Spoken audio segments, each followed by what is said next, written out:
നമ്മുടെ human reproduction എന്ന് പറയുന്ന ചാപ്റ്റർ കഴിയാനായി. നമ്മുടെ ചാപ്റ്ററിൻ്റെ ലാസ്റ്റ് വീഡിയോ ആയിരിക്കും ഇത്. ഹ്യൂമൻ റീപ്രൊഡക്ഷനിൽ നമുക്ക് ഇനി എത്രയും കൂടി കവർ ചെയ്യാനുണ്ട്. നമുക്ക് നമ്മുടെ ലാസ്റ്റ് ടോപ്പിക്കായിട്ടുള്ള പ്രഗ്നൻസിയും പാർട്ടൂറിഷനും ലാക്ടേഷനും മാത്രമാണ് ഇനി കവർ ചെയ്യാനുള്ളത്. അതിൽ പ്രഗ്നൻസിയുടെ കൂടെ ആയിരിക്കും നമ്മുടെ എംബ്രിയോണിക് ഡെവലപ്മെൻറ്റും വരുന്നുണ്ടാവുക. ഓക്കെ, അപ്പോൾ ടോപ്പിക്കിലേക്ക് പോയാലോ, വീഡിയോയിലേക്ക് പോയാലോ നമുക്ക്. ഇതിന് മുന്നേയുള്ള വീഡിയോസൊക്കെ കണ്ട് ഹ്യൂമൻ റീപ്രൊഡക്ഷൻ തറവാക്കി വെച്ചതല്ലേ, എല്ലാം പഠിച്ചിട്ടില്ലേ? എല്ലാ സ്ട്രക്ചേഴ്സും വരയ്ക്കാൻ പഠിക്കണം, എല്ലാ ടേംസും അറിഞ്ഞിരിക്കണം. ഗ്യാമിറ്റോജനസിസ് ഒക്കെ ഇമ്പോർട്ടൻ്റ് ആണ്. ഇനി മെൻസ്ട്രുവൽ സൈക്കിൾ ആണെങ്കിലും ഇംപ്ലാന്റേഷൻ ആണെങ്കിലും എല്ലാം ഇമ്പോർട്ടൻ്റ് ആണ്. സോ ഫൈനലി നമുക്കിനി പഠിക്കാനുള്ളത് pregnancy and embryonic development. Pregnancy and embryonic development. So എന്താണ് പ്രഗ്നൻസി? എന്താണ് പ്രഗ്നൻസി? ഒരു ലേഡി പ്രഗ്നൻ്റ് ആവുക അല്ലെങ്കിൽ ഗർഭിണിയാവുക എന്നൊക്കെ പറയുന്നത് എന്താണ്? ഫെർട്ടിലൈസേഷൻ സക്സസ്ഫുള്ളായി ഒരു ബേബി അവരുടെ യൂട്രസിൽ വളർന്നു വരുന്നു, ആ ഒരു കണ്ടീഷനല്ലേ പ്രഗ്നൻസി എന്ന് പറയുന്നത്. അപ്പോഴല്ലേ നമ്മുടെ ഹ്യൂമൻ റീപ്രൊഡക്ഷൻ എന്നാലും കംപ്ലീറ്റ് ആവും. ഇല്ല, ഡെലിവറി കൂടി കഴിഞ്ഞാലാണ് ഹ്യൂമൻ റീപ്രൊഡക്ഷൻ കംപ്ലീറ്റ് ആയി എന്ന് നമ്മൾ പറയുക. ഇനി ഡെലിവറി കഴിഞ്ഞ് ആ കുട്ടിക്ക് ലാക്ടേഷനും വേണം അല്ലേ, മിൽക്ക് കൊടുക്കണ്ടേ. അപ്പോഴാണ് ഒരു ഹ്യൂമൻ ബീൻ്റെ ലൈഫ് സൈക്കിളിലെ റീപ്രൊഡക്ഷൻ കംപ്ലീറ്റ് ആവുന്നത്. ഇനി മെയിൽസിലാണെങ്കിലോ, മെയിൽസിൽ ഇൻസെമിനേഷൻ ഒക്കെ കഴിഞ്ഞ് കഴിഞ്ഞാൽ അല്ലെങ്കിൽ ഫെർട്ടിലൈസേഷൻ, ഈവൻ ഫെർട്ടിലൈസേഷൻ നമുക്ക് ഉദ്ദേശിക്കാം, സ്പേംസ് പോയി എഗ്ഗിനെ അല്ലെങ്കിൽ ഓവത്തിനെ ഫെർട്ടിലൈസ് ചെയ്തു. അപ്പം മെയിൽസിൻ്റെ റീപ്രൊഡക്റ്റീവ് സൈക്കിളാണ് അവിടെ കഴിയുന്നത്. ഫീമെയിൽസിന് എപ്പോഴും കഴിയണം? ഡെലിവറി കഴിയണം. ഓക്കെ, അപ്പോൾ റീപ്രൊഡക്ഷൻ കംപ്ലീറ്റ് ആയി ഒരു ഹ്യൂമൻ ബീൻസിന്. ഓക്കെ, ഒരു കപ്പിൾസിൻ്റെ കേസിലാണെങ്കിൽ ഒരു കുട്ടി ഉണ്ടായിക്കഴിഞ്ഞാലല്ലേ റീപ്രൊഡക്ഷൻ സക്സസ്ഫുൾ ആയി എന്ന് പറയുള്ളൂ. ഒരു കുഞ്ഞുണ്ടാവണ്ടേ, അവരെ പോലെ തന്നെ ഇരിക്കുന്ന ഒരു കുട്ടി ഉണ്ടാവണ്ടേ, ഒരു യങ് വൺ, ന്യൂ ജനറേഷൻ ഉണ്ടാവണ്ടേ. സോ അതിനെ പറ്റിയിട്ടായിരുന്നു നമ്മൾ ഈ ത്രൂ ഔട്ട് ചാപ്റ്ററിൽ പഠിച്ചിട്ടുണ്ടായിരുന്നത്. ഇനി അങ്ങോട്ട് ഈ ഇംപ്ലാന്റേഷൻ കഴിഞ്ഞു വരുന്ന ഭാഗമാണ് നമുക്ക് പഠിക്കാനുള്ളത്. ഓക്കെ, ഫെർട്ടിലൈസേഷൻ കഴിഞ്ഞു, ആംബുലറി ഇസ്മിക് ജംഗ്ഷനിലാണ് ഫെർട്ടിലൈസേഷൻ നടക്കുന്നത് എന്നൊക്കെ നമ്മൾ ഡിസ്കസ് ചെയ്തിട്ടുണ്ടായിരുന്നു. അത് കഴിഞ്ഞ് ഫെലോപ്പിയൻ ട്യൂബിൽ നിന്നും ആ ഒരു ബ്ലാസ്റ്റോസിസ്റ്റ് നമ്മുടെ യൂട്രസിൻ്റെ ഇന്നർ വോൾ ലെയർ ആയിട്ടുള്ള എൻഡോമെട്രിയത്തിലേക്ക് വന്ന് അറ്റാച്ചായി. അതാണ് നമ്മൾ ഇംപ്ലാന്റേഷൻ എന്ന് പറഞ്ഞത്. ഇനി അങ്ങോട്ട് എന്ത് സംഭവിക്കുന്നു അതാണ് നമുക്ക് നോക്കാനുള്ളത്. ഓക്കെ, അപ്പോൾ നമുക്കൊന്ന് വരച്ച് നോക്കാം. യൂട്രസ്, ഓവറീസ് ഞാൻ പറഞ്ഞിട്ടുണ്ട്. ഓവറീസിന് ഒരു പേരില്ലേ, നമ്മൾ അറ്റത്തായിട്ടല്ലേ വരയ്ക്കുക. ഇങ്ങനെ ഇൻഫണ്ടിബിളും ആംബിളും ഇസ്മസും ഒക്കെ ഉണ്ട്. ആംപുള്ള, ഇസ്മസ്, പിന്നെ ഫലോപ്പിയൻ ട്യൂബ്, യൂട്രസിൻ്റെ എൻഡോമെട്രിയം മാത്രമാണ് വരയ്ക്കുന്നത് ഇവിടെ മിസ്. ഓക്കെ, യൂട്രസ് ഇവിടെ വന്നിട്ട് നമ്മുടെ ബ്ലാസ്റ്റോസിസ്റ്റ് അറ്റാച്ച്ഡ് ആയി കഴിഞ്ഞാൽ സൂൺ ആഫ്റ്റർ എന്ത് സംഭവിക്കും? നമ്മുടെ ബ്ലാസ്റ്റോസിസ്റ്റിനെ കവർ ചെയ്യാൻ വേണ്ടിയിട്ട് ഈ യൂട്രസിൻ്റെ ഉള്ള സെൽസൊക്കെ നല്ല വിഗറസ് ഡിവൈഡിങ് നടക്കും. സ്പീഡാക്കിയിട്ട് അവരുടെ സെൽ ഡിവിഷനൊക്കെ നടന്ന് ഇവരിങ്ങനെ ഈ ബ്ലാസ്റ്റോസിനെ കവർ ചെയ്യും, യൂട്രസിൻ്റെ വോൾസ്. Okay, endometrial walls. അപ്പോൾ ഈ ബ്ലാസ്റ്റോസിസ്റ്റിന് ഔട്ടർ സെൽ ലെയറിനെ നമ്മൾ എന്ത് വിളിക്കും? ബ്ലാസ്റ്റോസിസ്റ്റിൻ്റെ ഔട്ടർ സെൽ ലെയറിനെ എന്തായിരുന്നു വിളിച്ചിട്ടുണ്ടായിരുന്നത്? ട്രോഫോബ്ലാസ്റ്റ് എന്നാണ് അല്ലേ. ട്രോഫോബ്ലാസ്റ്റ് എന്നല്ലേ. ഇനി ഇന്നർ സെൽസിന് എന്തായിരുന്നു? ഇന്നർ സെൽ മാസ് എന്നല്ലേ. Inner cell mass, outer trophoblast. ഇനി ഈ ട്രോഫോബ്ലാസ്റ്റ് ഇംപ്ലാന്റേഷന് ശേഷം ഫിംഗർ ലൈക്ക് ആയിട്ടുള്ള പ്രൊജക്ഷൻസ് പ്രൊഡ്യൂസ് ചെയ്യും. Finger like projections. ഓക്കെ, ഇങ്ങോട്ടേക്ക് ആയിക്കോട്ടെ. ഫിംഗർ ലൈക്ക് പ്രൊജക്ഷൻസ്, ഇതാണേ വോള്. ഓക്കെ, ഈ ഫിംഗർ ലൈക്ക് പ്രൊജക്ഷൻസ് ഇതിപ്പം ഇവരിങ്ങനെ ക്ലോസ് ആയി, ഇവരിങ്ങനെ അടുത്തെത്തി നമ്മുടെ യൂട്രസിൻ്റെ വോൾസ്. ഇപ്പോൾ ഈ ഫിംഗർ ലൈക്ക് പ്രൊജക്ഷൻസ് യൂട്രസിൻ്റെ വോൾസിലേക്ക് ഇറങ്ങി നിൽക്കും. ഇനി യൂട്രസിൻ്റെ വോളും ഈ ഒരു ഫിംഗർ ലൈക്ക് പ്രൊജക്ഷനെ നമ്മൾ എന്താ വിളിക്കുക? കൊറിയോണിക് വില്ലൈ എന്നാണ് വിളിക്കുക. Chorionic villi. വില്ലസ് ഓർമ്മയുണ്ടോ? എന്താ വില്ലസിൻ്റെ പ്ലൂരൽ ആണല്ലേ വില്ലൈ എന്ന് പറയുന്നത്. എവിടെയാണ് വില്ലസ് ഉണ്ടായിരുന്നത്? നമ്മുടെ ഡൈജസ്റ്റീവ് സിസ്റ്റം ഒക്കെ പണ്ട് ചെറിയ ക്ലാസ്സിൽ പഠിച്ചതല്ലേ. ഹ്യൂമൻ ഡൈജസ്റ്റീവ് സിസ്റ്റത്തിൽ നമ്മുടെ സ്മോൾ ഇൻറ്റസ്റ്റൈനിൽ ഫിംഗർ ലൈക്ക് പ്രൊജക്ഷൻസ് ഉണ്ടാവും. അതിനെ നമ്മൾ എന്താ വിളിക്കുക? വില്ലസ്, അല്ലെങ്കിൽ പ്ലൂരൽ വില്ലൈ എന്ന് വിളിക്കും. അതുപോലെയുള്ള ഫിംഗർ ലൈക്ക് പ്രൊജക്ഷൻസ് ആണ് ഇത്. സോ നമുക്കതിനെ കൊറിയോണിക് വില്ലൈ എന്ന് പറയാൻ പറ്റും. ഈ കൊറിയോണിക് വില്ലയും നമ്മുടെ യൂട്രസിൻ്റെ ടിഷ്യൂസും ഇൻഡെഡിജിറ്റേറ്റഡ് എന്നൊരു ടേം ഉണ്ട്. അതായത് നമ്മുടെ ഈ ഫിംഗേഴ്സ് ഇങ്ങനെ നിൽക്കില്ലേ, അതുപോലെ ഇവർ നല്ലപോലെ ക്ലോസ് ആയി ഇവരൊരു കമ്പൈൻഡ് ആക്ഷനിൽ അങ്ങനെ ഒരുമിച്ച് ചേർന്ന് നിൽക്കുന്ന ആ ഒരു സ്ട്രക്ചർ. ഇതാണ് പിന്നീട് പ്ലാസൻ്റ ആവുന്നത്. പ്ലാസൻ്റ.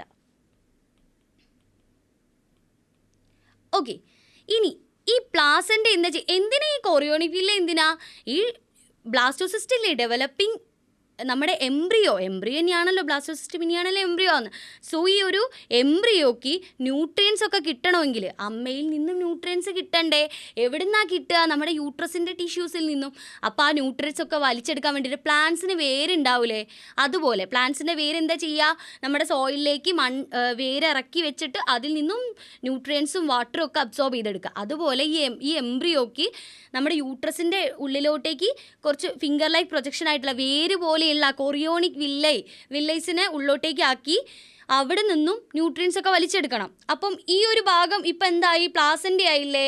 ഈ പ്ലാസൻ്റയാണ് പിന്നീട് ഓക്സിജൻ്റെയും ന്യൂട്രിയൻസിൻ്റെയും ഒക്കെ എക്സ്ചേഞ്ചിന് ഒരു മീഡിയേറ്റർ ആയിട്ട് പ്രവർത്തിക്കുന്നത്. ഇനി ഓക്സിജനും ന്യൂട്രിയൻസും മാത്രമാണോ? അല്ല.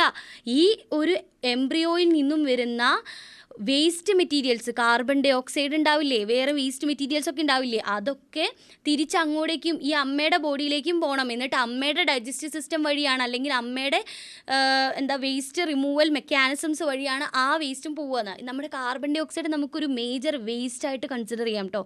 റെസ്പിറേഷൻ വഴി നമുക്ക് കിട്ടുന്ന പ്രൊഡക്റ്റായിട്ട് കിട്ടുന്ന കാർബൺ ഡൈ ഓക്സൈഡ് ഇല്ല, എല്ലാ സെല്ലിൽ നിന്നും വരുന്ന വേസ്റ്റ് മെറ്റീരിയലാണ് കാർബൺ ഡൈ ഓക്സൈഡ്. ഓക്കെ, അപ്പോൾ ആ കാർബൺ ഡൈ ഓക്സൈഡ് എംബ്രിയോയിൽ നിന്നും പുറത്തേക്കും പോകണ്ടേ? സോ പുറത്തേക്കും ഉള്ളോട്ടുമുള്ള ആ ഒരു വഴി, ആ ഒരു ബൈപ്പാസ് ആയിട്ട് നിൽക്കുന്ന ആരാണ്? നമ്മുടെ പ്ലാസൻ്റ.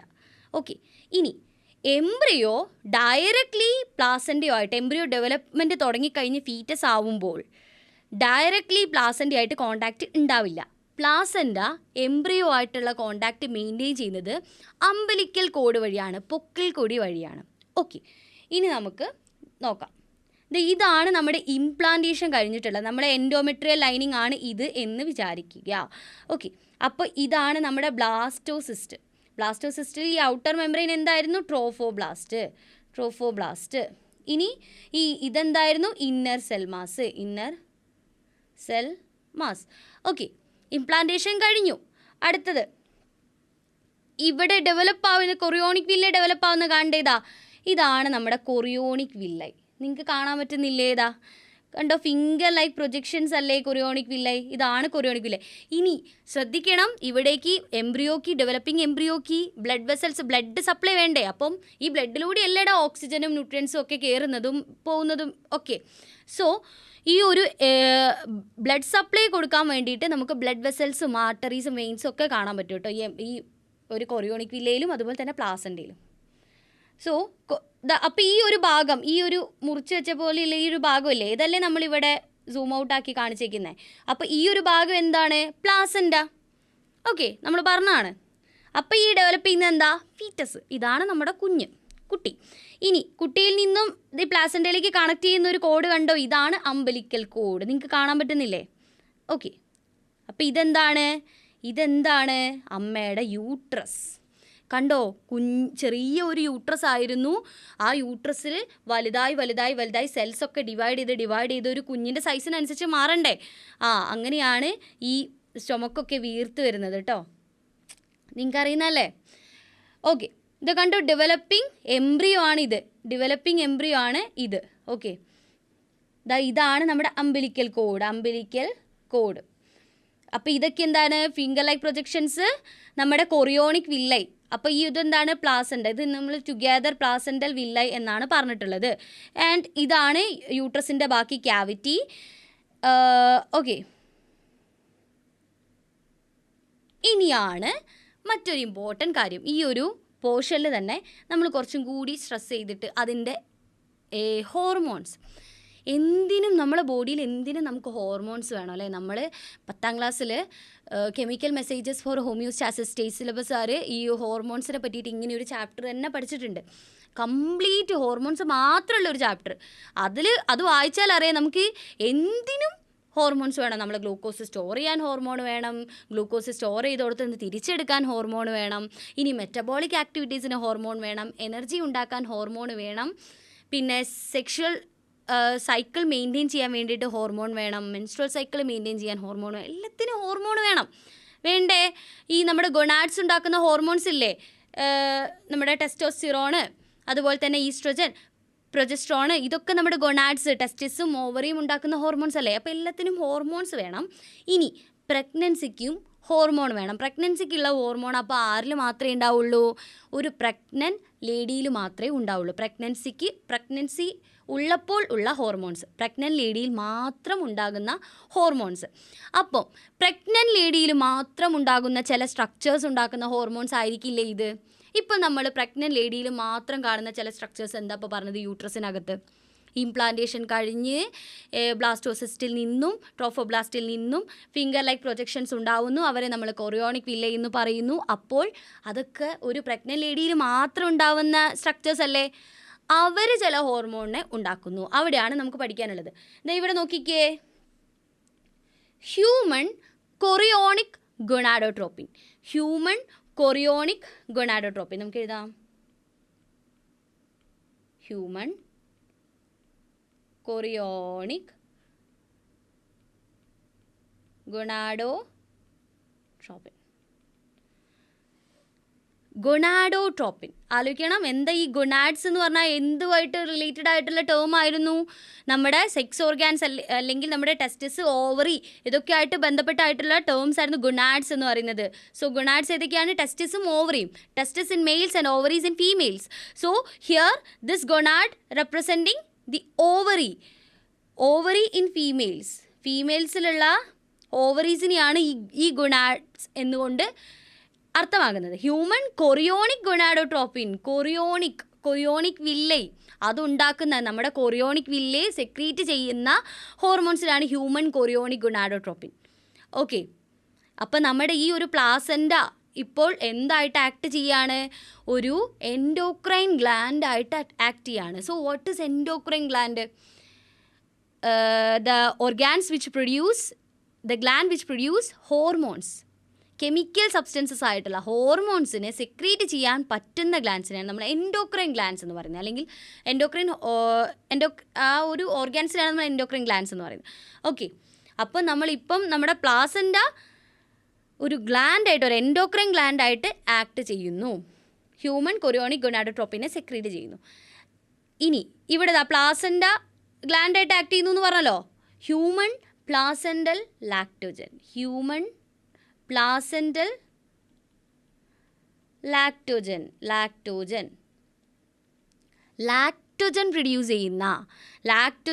പ്രൊഡ്യൂസ് ചെയ്യാൻ അതായത് നമ്മുടെ മിൽക്ക് പ്രൊഡ്യൂസ് ചെയ്യാൻ ഹെൽപ്പ് ചെയ്യുന്ന ഹ്യൂമൺ പ്ലാസെൻഡൽ ലാക്ടോജൻ. ഇതാരാണ് പ്രൊഡ്യൂസ് ചെയ്യുന്നത്? നമ്മുടെ പ്ലാസെൻഡ എൻഡോക്രൈൻ ഗ്ലാൻഡായിട്ട് ആക്ട് ചെയ്യുന്നു ഞാൻ ഇപ്പോൾ പറഞ്ഞില്ലേ. കൂടാതെ നമ്മുടെ ഈസ്ട്രോജനും നമ്മുടെ പ്രൊജസ്ട്രോണും. ഈസ്ട്രോജനും പ്രൊജസ്ട്രോണും ഓവറി ഓൾറെഡി നമ്മൾ പഠിച്ചതാണ്. ഓവറി ഉണ്ടാക്കുന്ന ഹോർമോൺസ് അല്ലേ oestrogen and progesterone. So human chorionic gonadotropin, human placental lactogen, oestrogen, progesterone. And കുറച്ച് കഴിഞ്ഞാൽ ഒരു പ്രഗ്നൻസി തുടങ്ങി ഒരു ലേറ്റർ ഫേസിൽ എന്തുണ്ടാവും? റിലാക്സിൻ എന്ന് പറയുന്ന ഒരു ഹോർമോൺ ഉണ്ടാവും. വളരെ ഇമ്പോർട്ടൻ്റ് ആയിട്ടുള്ള ഒരു ഹോർമോണാണ് റിലാക്സിൻ. ഓക്കെ, അഡീഷണൽ ഹോർമോൺസ് ആണ് കോർട്ടിസോൾ, പ്രൊലാക്റ്റിൻ, തൈറോക്സിൻ, ഇതൊക്കെ. സോ ഒരു പ്രഗ്നൻറ്റ് ലേഡിയിൽ ഈ human chorionic gonadotropin, human placental lactogen, oestrogen, progesterone ഇതൊക്കെ വളരെ ഹൈ ലെവലായിരിക്കും. ഇവരുടെ ഹൈ ലെവലിലായിരിക്കും ഈ ഹോർമോൺസിനൊക്കെ കാണാൻ പറ്റുക. അപ്പോൾ നമ്മൾ ഈ ടെസ്റ്റൊക്കെ എടുക്കുമ്പം ഈ ഹോർമോൺസിൻ്റെ കണ്ടൻറ്റ് ബ്ലഡിൽ ടെസ്റ്റ് ചെയ്താൽ പ്രഗ്നൻ്റ് ആണോ അല്ലയോ എന്നുള്ളത് അറിഞ്ഞൂടെ. പ്രഗ്നൻറ്റ് ലേഡിയിൽ മാത്രം കാണുന്ന ഹോർമോൺസ് ഏതൊക്കെ? ഇതിൽ ഹ്യൂമൻ കൊറിയോണിക് ഗൊണാഡോട്രോപ്പിനും ഹ്യൂമൻ പ്ലാസെൻഡൽ ലാക്ടോജനും റിലാക്സിനും. ഇവർ പ്രഗ്നൻറ്റ് ലേഡിയിൽ മാത്രമേ ഉണ്ടാവുള്ളൂ. അപ്പം ഈ ഹോർമോണിൻ്റെ കണ്ടൻറ്റ് ഉണ്ടോ ഇല്ലയോ, അല്ലെങ്കിൽ അതിൻ്റെ കോൺസെൻട്രേഷൻ നോക്കിയാൽ പോരെ? കോൺസെൻട്രേഷൻ വേണ്ട, അത് ഉണ്ടോ ഇല്ലയോ നോക്കിയാൽ പോരെ പ്രഗ്നൻസി ടെസ്റ്റിന് വേണ്ടിയിട്ട്? സിമ്പിൾ.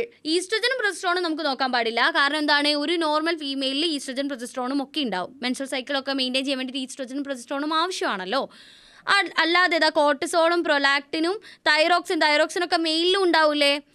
കോർട്ടിസോൾ മെയിലില്ലേ, മെയിൽസിലും ഉണ്ട്. പക്ഷേ ഇവർ പ്രഗ്നൻ്റ് ടൈമിൽ ഈ ഹോർമോൺസും നല്ലപോലെ ഇൻക്രീസ് ആവും. നമ്മളെ ബ്ലഡിൽ, പ്രഗ്നൻ്റ് ലേഡിയുടെ ബ്ലഡിൽ ഹൈ കണ്ടൻ്റ് ആയിരിക്കും കോർട്ടിസോൾ, പ്രൊലാക്റ്റിൻ, തൈറോക്സിൻ. എന്തിനായിരിക്കും ഈ നോർമൽ ലെവലിൽ നിന്നും ഇവരെയൊക്കെ ഹൈ ലെവലിലേക്ക് കൊണ്ടുപോകുന്നത്? എത്രയും തോനെ ഹോർമോൺ എന്തിനായിരിക്കും? പുതിയൊരു കുഞ്ഞ് ഡെവലപ്പ് ചെയ്തുകൊണ്ടിരിക്കുക. നമ്മളെ നോർമൽ ബോഡിയിലുള്ളതല്ലാത്ത മറ്റൊരു ഓർഗാൻ ഉണ്ടാവുന്ന പോലെ പുതിയൊരു കുഞ്ഞ് നമ്മളെ ബോഡിയിൽ വളർന്നുകൊണ്ടിരിക്കുക. അപ്പോൾ ആ കുഞ്ഞിൻ്റെ വളർച്ചയ്ക്ക് വേണ്ടിയിട്ടും foetal growth for the development of ഫീറ്റസിൻ്റെ ഡെവലപ്മെൻറ്റിന് വേണ്ടിയിട്ടും പിന്നെ ഈ ഒരു മദറിൻ്റെ മെറ്റബോളിക് ആക്ടിവിറ്റീസ് മെയിൻറ്റെയിൻ ചെയ്യാൻ വേണ്ടിയിട്ടും മദറിൻ്റെ ഫിസിയോളജിക്കൽ ആക്ടിവിറ്റീസും ഒക്കെ മദറിൻ്റെ ആവശ്യങ്ങൾക്ക് വേണ്ടിയിട്ടും മദറിൻ്റെ ബോഡി ആക്ടിവിറ്റീസിന് വേണ്ടിയിട്ടും ഒക്കെയാണ് ഈ ഒരു സപ്പോർട്ടിങ് ഫീറ്റൽ ഗ്രോത്ത് സപ്പോർട്ട് ചെയ്യാൻ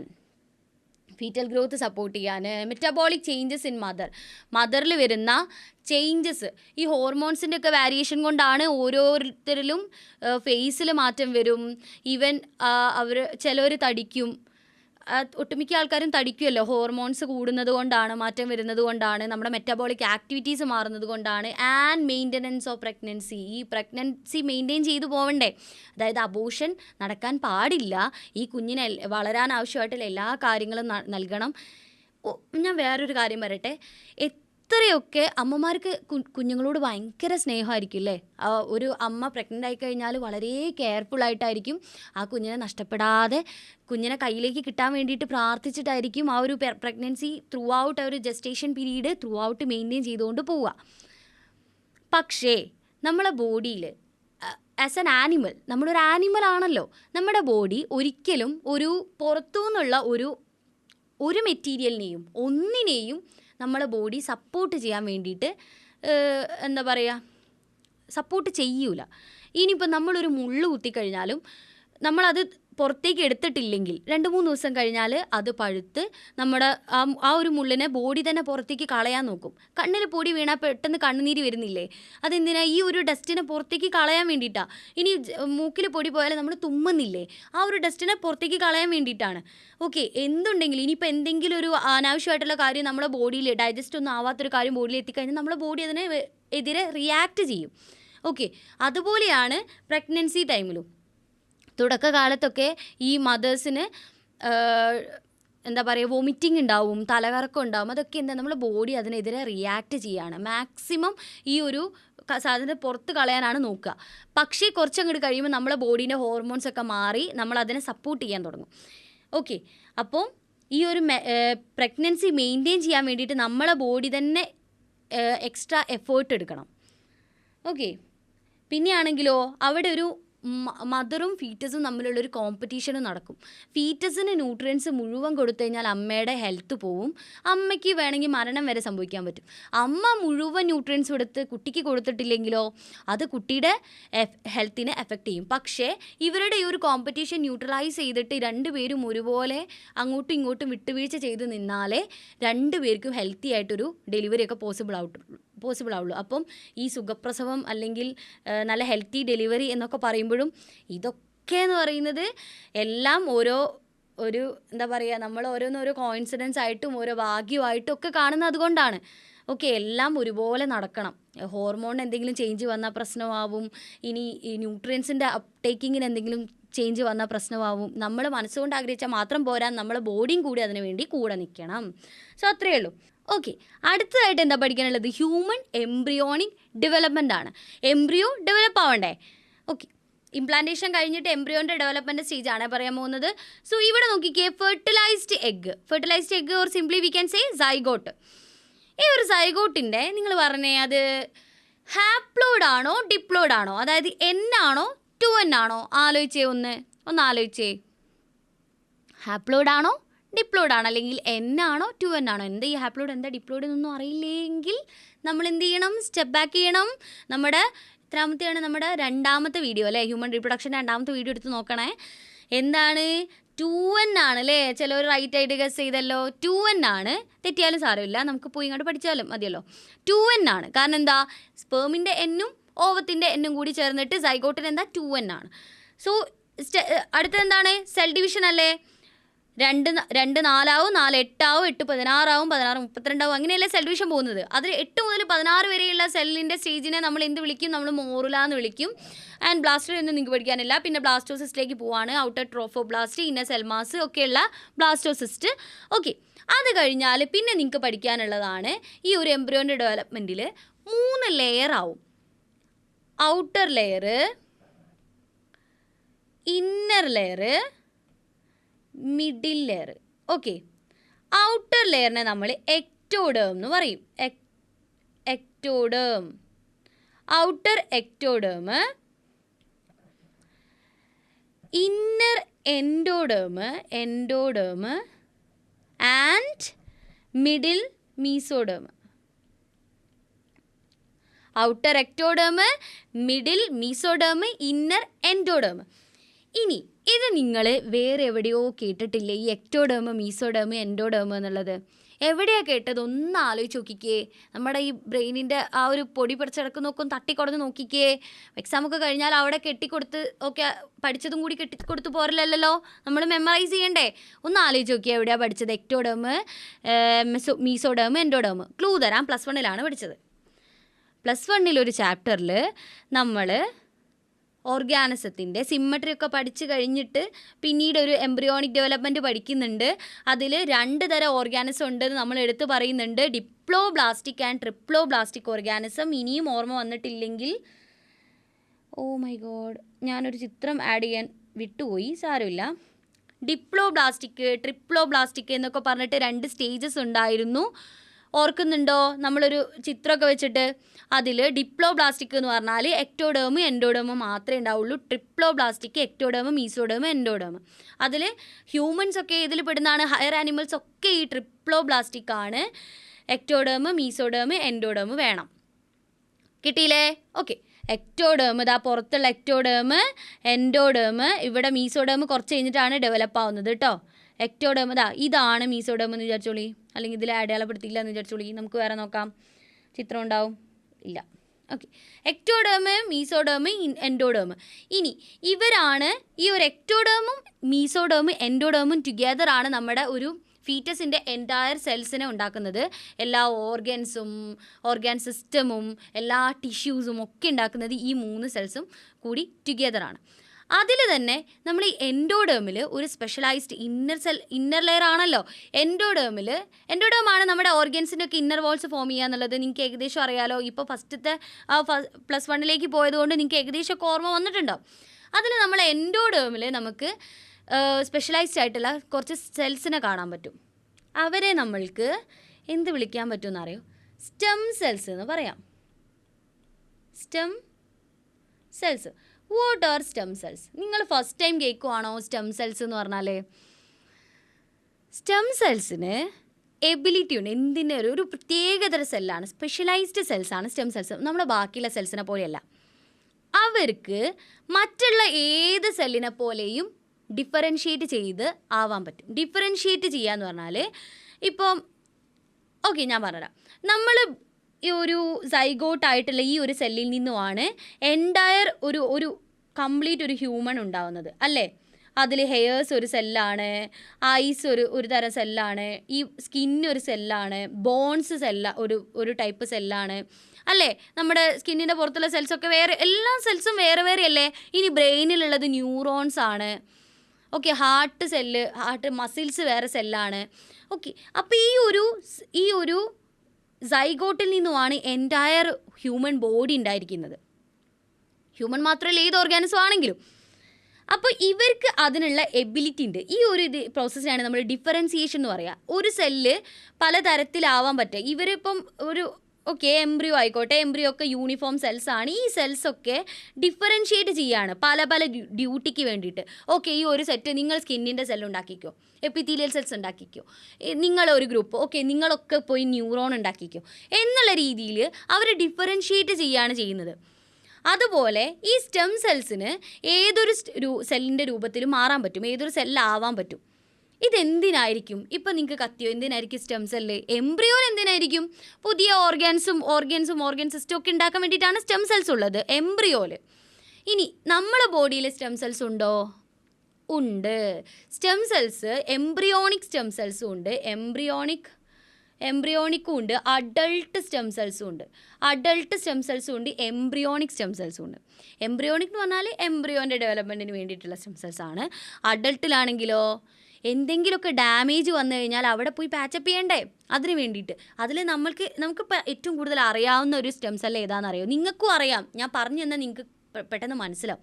നമ്മുടെ ബോൺ മാരോയിലുള്ള സ്റ്റെം സെൽസ്. ഓക്കെ, അതായത് ബ്ലഡ് സെൽസ് ഒക്കെ പുതിയതായിട്ട് ഇങ്ങനെ പ്രൊഡ്യൂസ് ചെയ്തുകൊണ്ടിരിക്കുകയല്ലേ, അപ്പോൾ അതിന് വേണ്ടിയിട്ടുള്ള സെൽസാണ്. ഇതിൽ നമ്മുടെ ബ്ലഡ് വഴി നമുക്ക് ഈ സ്റ്റെം സെൽസിനെ ഡൊണേറ്റ് ചെയ്യാൻ പറ്റും. Stem cell donation, blood donation എന്നൊക്കെ നമ്മൾ കേട്ടിട്ടുണ്ട് അല്ലേ, പക്ഷേ ബ്ലഡ് സ്റ്റെം സെൽ ഡൊണേഷൻ ഉണ്ട്. ബ്ലഡ് വഴി നമുക്ക് സ്റ്റെം സെൽസിനെ ഡൊണേറ്റ് ചെയ്യാൻ പറ്റും. അതിന് കുറച്ച് ഏജ് ലിമിറ്റൊക്കെ ഉണ്ട്. അത് കഴിഞ്ഞാൽ എന്തെങ്കിലുമൊക്കെ ഡാമേജ് ആയിട്ടുള്ള ആൾക്കാർക്ക് ഈ സ്റ്റെം സെൽസ് യൂസ് ചെയ്തിട്ട് ട്രീറ്റ്മെൻറ്റ് നടത്താൻ പറ്റും. ഓക്കെ, അപ്പോൾ കിട്ടിയില്ലേ?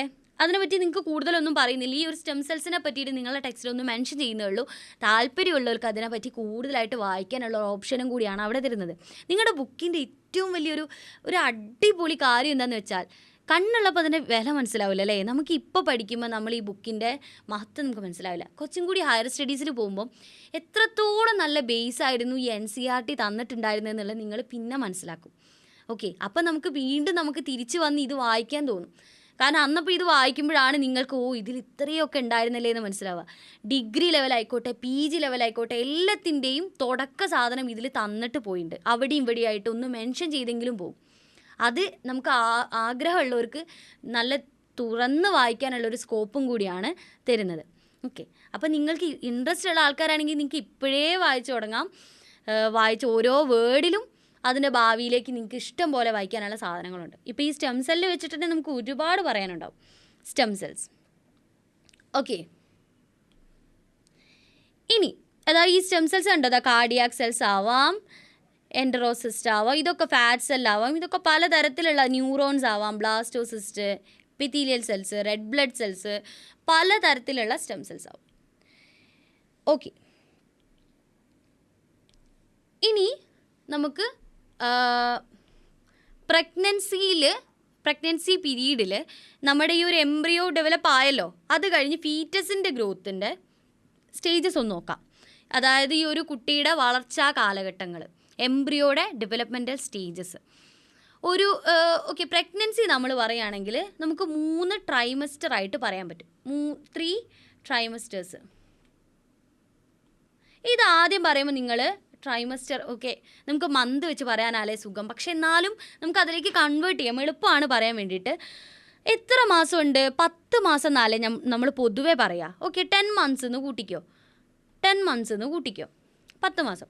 അതിൽ ഒരു മന്തിൽ എത്ര ആഴ്ച ഉണ്ടാവും എടാ, എത്ര വീക്ക് ഉണ്ടാവും? ഒരു 4 വീക്ക് അല്ലേ. 4 വീക്ക് എന്ന് പറയുമ്പോൾ 4 ആഴ്ച കറക്റ്റ് ആയിട്ട് ഇരിക്കില്ല, ചിലപ്പോൾ ഒരു 1-2 ദിവസം അങ്ങോട്ടും ഇങ്ങോട്ടൊക്കെ കൂടുകയും കുറയുകയൊക്കെ ചെയ്യും. സോ 4 വീക്സ് ഉണ്ടാവാം. 4 വീക്സ് ഉണ്ട് ഒരു മന്തിൽ. അതിൽ ഫസ്റ്റ് ട്രൈമസ്റ്റർ എന്ന് പറയുന്നത്, ഫസ്റ്റ് ട്രൈമസ്റ്റർ എത്ര വീക്കാണെന്നറിയോ? 12 വീക്കാണ്. 12 വീക്കാണ് first trimester. Second trimester 24 വീക്കാണ്.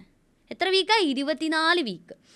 Third trimester 40 വീക്കാണ്. 40 week. ഇനി ഒന്ന് കൺവേർട്ട് ചെയ്ത് നോക്കിക്കേ. ഒരു ട്രൈമസ്റ്റർ എന്ന് പറഞ്ഞാൽ 12 വീക്ക്. 12 വീക്ക് എന്ന് പറയുമ്പോൾ എത്ര ഉണ്ടാവും? 12നെ 4 കൊണ്ട് അടിച്ചാൽ എത്ര ഉണ്ടാവും? 3, 4, 12. ഒരു 3 മാസം. ആദ്യത്തെ ഒരു 3 മാസം ഈ ഫസ്റ്റ് ട്രൈമസ്റ്ററിലായിരിക്കും. ആദ്യത്തെ ഒരു 3 മാസം.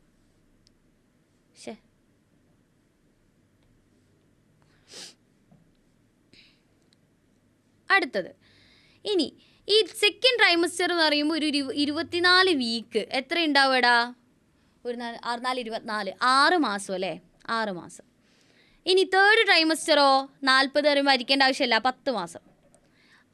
ഈ 3ഉം 6ഉം 10ഉം ഒക്കെ കൂടി, അതായത് 10ഉം 6ഉം 16, 16ഉം 3ഉം അങ്ങനെ കൂട്ടരുത്, 19 അങ്ങനെ കൂട്ടരുത്.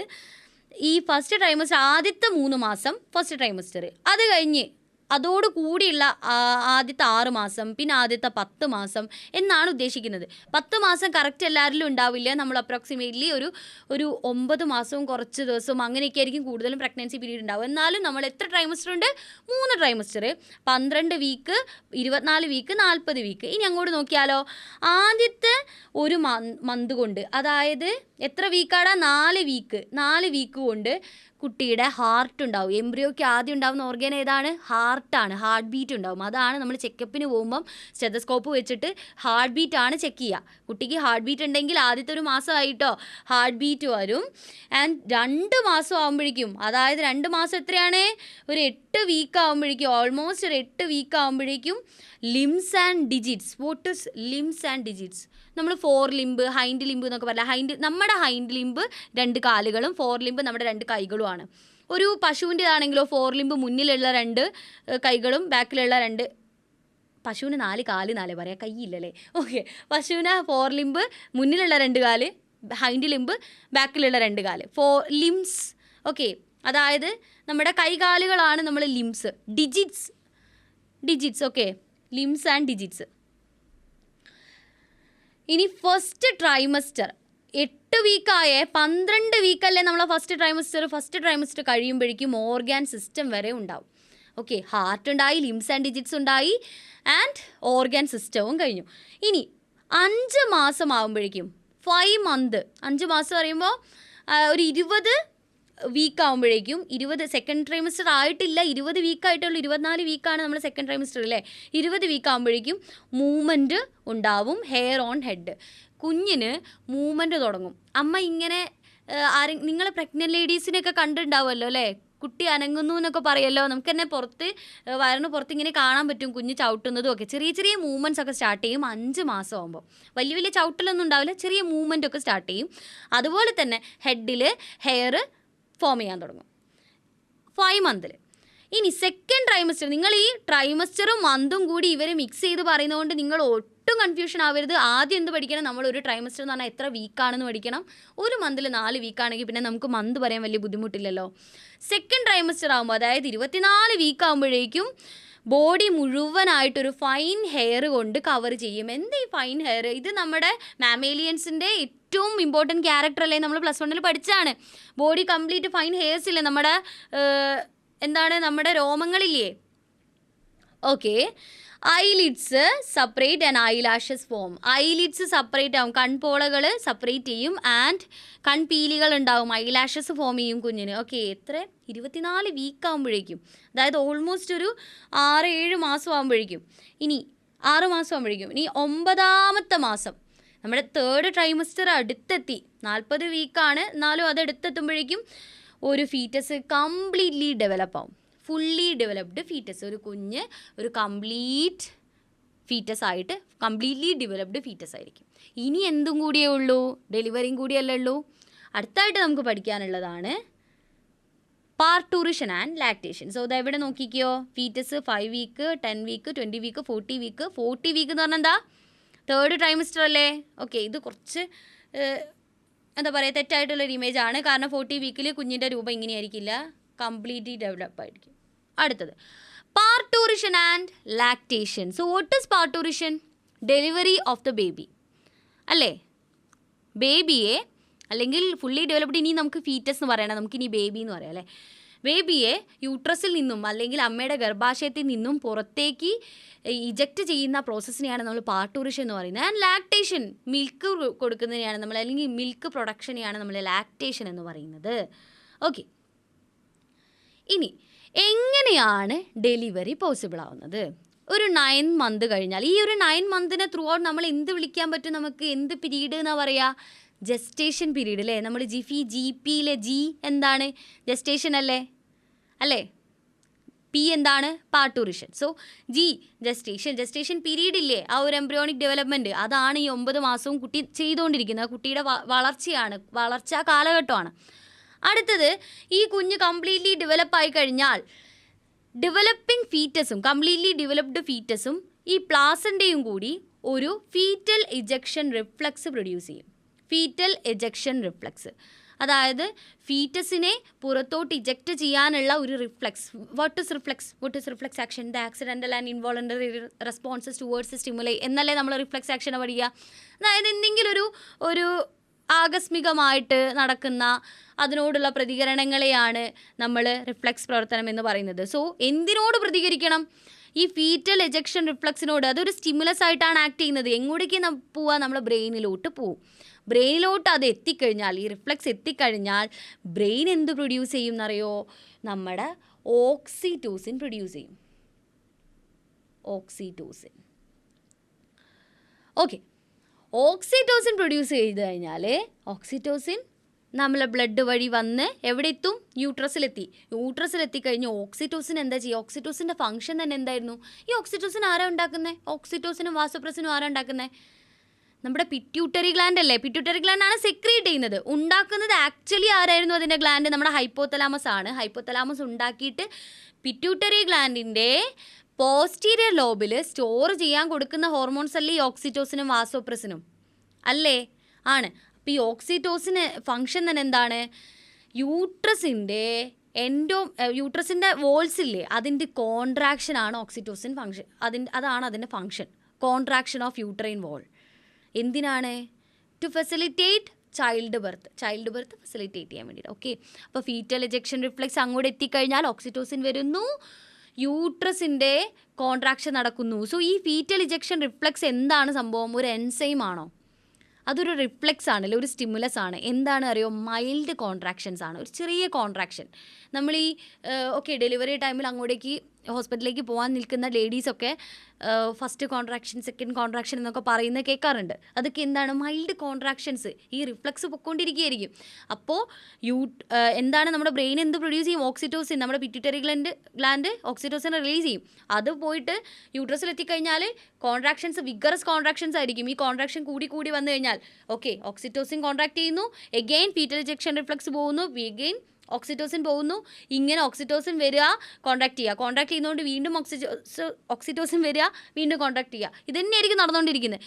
അങ്ങനെ ഫൈനലി കോൺട്രാക്ഷൻ കംപ്ലീറ്റ് ആയി കഴിഞ്ഞ് കഴിഞ്ഞാൽ എന്താവും? Delivery of the baby. എവിടെ എത്തി? അതായത് ഇങ്ങനെ കോൺട്രാക്ട് ചെയ്ത് കഴിഞ്ഞാൽ ഈ ബേബി പുറത്തോട്ട് വരും. യൂട്രസിൽ നിന്നും പുറത്തോട്ടേക്ക് ഡെലിവേർഡ് ആവും. ഡെലിവറി. ഓക്കെ, ഇതിനെയാണ് നമ്മൾ, ഈ ഒരു പ്രോസസ്സിനെയാണ് നമ്മൾ സിംപ്ലി പാർട്ടൂറിഷൻ എന്ന് പറയുന്നത്, ഡെലിവറി ഓഫ് ദ ബേബി. ഇതിൽ നിങ്ങൾ ഏറ്റവും ഇമ്പോർട്ടൻ്റ് ആയിട്ട് നോക്കേണ്ട ഒരു ടേമാണ് ഫീറ്റൽ ഇജക്ഷൻ റിഫ്ലെക്സും നമ്മുടെ ഹോർമോൺ ഓക്സിറ്റോസിനും. അടുത്തതായിട്ട് ലാസ്റ്റ് എന്തായാലും നമ്മൾ ഇതിലെന്താണ്? പാർട്ടൂറിഷൻ ആൻഡ് ലാക്ടേഷൻ. ഈ ചാപ്റ്ററിൽ തന്നെ നമുക്ക് അവസാനമായിട്ട് പഠിക്കാനുള്ളത് ലാക്ടേഷൻ ആണ്. ലാക്ടേഷൻ എന്താണ്? മിൽക്ക് പ്രൊഡക്ഷൻ ആണല്ലേ. ഡെലിവറി കഴിഞ്ഞ് കഴിഞ്ഞാൽ സൂൺ ആഫ്റ്റർ ഡെലിവറി ഈ ഒരു പ്രഗ്നൻറ്റ് ലേഡി അല്ലെങ്കിൽ ഈ ഒരു മദർ, ഇനി നമുക്ക് മദർ എന്ന് വിളിക്കാമല്ലോ അല്ലേ, പ്രഗ്നൻറ്റ് ലേഡി എന്ന് വിളിക്കേണ്ട. ഡെലിവറി കഴിഞ്ഞ് കഴിഞ്ഞാൽ കുഞ്ഞ് വന്നില്ലേ, അപ്പോൾ നമുക്കിനി മദർ എന്ന് വിളിച്ചുകൂടെ? മദറിൻ്റെ മാമറി ഗ്ലാൻസ് ഡിഫറൻഷ്യേറ്റ് ചെയ്തിട്ട് മിൽക്ക് പ്രൊഡക്ഷൻ തുടങ്ങും. മാമറി ഗ്ലാൻസിൻ്റെ ഒക്കെ സ്ട്രക്ചർ ഓർമ്മയില്ലേ? മിൽക്ക് പ്രൊഡക്ഷൻ തുടങ്ങും.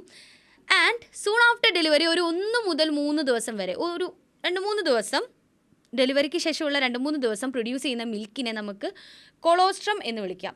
എന്താണ് വിളിക്കുക? കൊളോസ്ട്രം.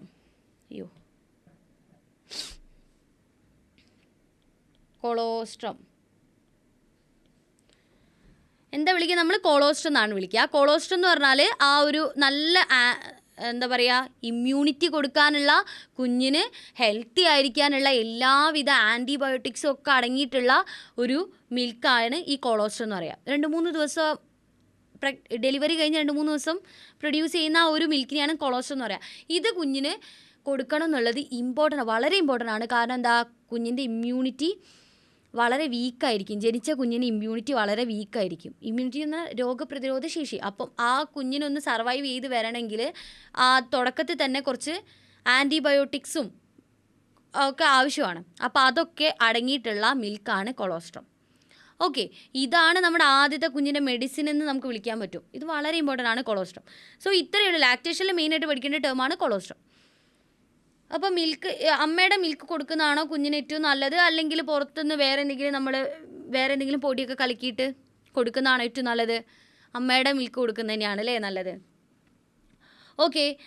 ഇവിടെ നോക്കിക്കേ, ഇവിടെ ഈ ഓക്സിറ്റോസിൻ പ്രൊഡ്യൂസ് ചെയ്തിട്ട് ഡെലിവറി നടക്കുന്നു നമ്മൾ പറഞ്ഞല്ലോ. പറയാൻ വിട്ടു ഒരു കാര്യം എന്താണെന്ന് വെച്ചാൽ, ഈ ഡെലിവറി ടൈമിൽ ഈ ഒരു കോൺട്രാക്ഷൻ തുടങ്ങിയിട്ടില്ലെങ്കിൽ ഒരു ഡേറ്റ് തരുമല്ലോ ഡെലിവറിക്ക്, അത് കഴിഞ്ഞ് കഴിഞ്ഞാലും പ്രശ്നമാണ്. അത് ആ ഡേറ്റ് കഴിഞ്ഞു പോയി കഴിഞ്ഞാലും ഡെലിവറിക്ക് ഭയങ്കര പ്രോബ്ലംസ് ഉണ്ടാകും, കുഞ്ഞിന് വലിയ പ്രോബ്ലംസ് ഉണ്ടാകും, ഈവൻ അമ്മയ്ക്കും വലിയ പ്രശ്നങ്ങളുണ്ടാകും. സോ ഒരു നോർമൽ ഡെലിവറിക്ക് വേണ്ടിയിട്ട് നമ്മൾ ഈ ഒരു കോൺട്രാക്ഷൻ തുടങ്ങിയിട്ടില്ലെങ്കിൽ ഇഞ്ചക്ഷൻ വെക്കും. അപ്പോൾ എന്തായിരിക്കും ഈ ഇഞ്ചക്ഷൻ വെക്കുന്നത്?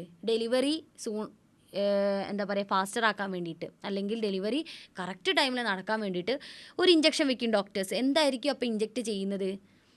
ക്ലൂ തരാം, ഒരു ഹോർമോണാണ്. എന്തായിരിക്കും അപ്പോൾ ഇഞ്ചക്റ്റ് ചെയ്യുക? ഓക്സിറ്റോസിൻ അല്ലേ ഇഞ്ചക്റ്റ് ചെയ്യണ്ടേ? കാരണം എന്താ, യൂട്രസിൻ്റെ കോൺട്രാക്ഷൻ വേണ്ടേ? ഓക്സിറ്റോസിനാണ് ഇഞ്ചക്റ്റ് ചെയ്യുക. ഇനി ഓക്സിറ്റോസിൻ ഇഞ്ചക്റ്റ് ചെയ്തിട്ടും കോൺട്രാക്ഷൻ നടക്കുന്നില്ല, ഡെലിവറി പോസിബിൾ അല്ലെങ്കിൽ വേറെ എന്തെങ്കിലും കോംപ്ലിക്കേഷൻസ് ഉണ്ടെങ്കിൽ സെക്ഷൻ, നമ്മുടെ സിസേറിയൻ നടത്തും. അപ്പോൾ ഇത്രയാണ് നമ്മുടെ ചാപ്റ്റർ. നമ്മൾ ചാപ്റ്റർ കംപ്ലീറ്റ് ആക്കിയിരിക്കുകയാണ്. ചാപ്റ്റർ എല്ലാവരും പഠിക്കണം. വളരെ എളുപ്പമുള്ള ചാപ്റ്ററാണ്, നല്ല രസമുള്ള ചാപ്റ്ററാണ്. Human reproduction. ഇവിടെ നമ്മളെങ്ങനെയാണ് വളർന്ന് വലുതായി വന്നത്, നമ്മൾ ഏത് സെല്ലിൽ നിന്നുമാണ് വന്നത്, അതൊക്കെ നമ്മൾ പഠിക്കുന്നുണ്ട്. പുതിയ കുറേ ടേംസ് പഠിക്കുന്നുണ്ട്. പ്ലോയിഡി, അങ്ങനെ ഒരുപാട് കാര്യങ്ങൾ പഠിക്കുന്നുണ്ട്. മൈറ്റോസിസും മിയോസിസും ഒക്കെ എന്താണെന്നുള്ളത് ആവുന്നുണ്ട് ഈ ചാപ്റ്ററിൽ, ഇല്ലേ? അതിന് മുന്നേ പഠിച്ചിട്ടുണ്ടെങ്കിലും മൈറ്റോസിസും മിയോസിസും ഒക്കെ എവിടെ പ്രായോഗികമാവുന്നു എന്നുകൂടി നമ്മൾ പഠിക്കുന്നുണ്ട് ഈ ചാപ്റ്ററിൽ. സോ വളരെ എളുപ്പമുള്ളൊരു ചാപ്റ്ററാണ്. കമ്പാരിറ്റീവ്ലി പഠിക്കാൻ കുറച്ച് ഇൻട്രസ്റ്റ് ഉള്ള നല്ല എളുപ്പമുള്ളൊരു ചാപ്റ്ററാണ്. അപ്പോൾ എല്ലാവരും പഠിക്കുക. നല്ല സുഖമായിട്ട് എക്സാമിന് മാർക്ക് വാങ്ങാൻ പറ്റുന്നൊരു ചാപ്റ്ററാണ്. All the best. എല്ലാവരും പഠിക്കണം. എല്ലാവർക്കും നിങ്ങളെ കൂട്ടുകാർക്കൊക്കെ ഷെയർ ചെയ്ത് കൊടുക്കണം വീഡിയോസ്. ഓക്കെ, അവരും പഠിക്കട്ടെ, എല്ലാവരും പഠിക്കട്ടെ. സോ ഇനി വേറൊരു ചാപ്റ്ററായിട്ട് കാണുന്നവരെ ബൈ.